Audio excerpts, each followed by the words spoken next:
আমি এখন আম খাচ্ছি। বাইরে ঘুরে ঘুরে খাচ্ছি কেন বলুন তো? কারণ আমাদের সকাল থেকেই কারেন্টটা চলে গেছে, সেই জন্য আমি বাইরে ঘুরে ঘুরে আম খাচ্ছি।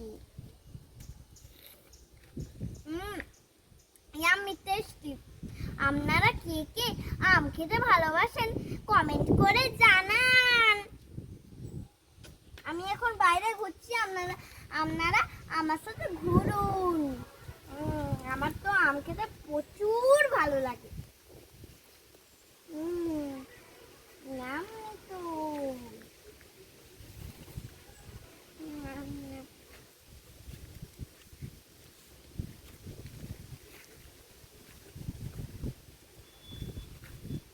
কি সুন্দর বাতাস হচ্ছে, কি আরাম। কারেন্টও নেই, পাখাও তো চলেনি।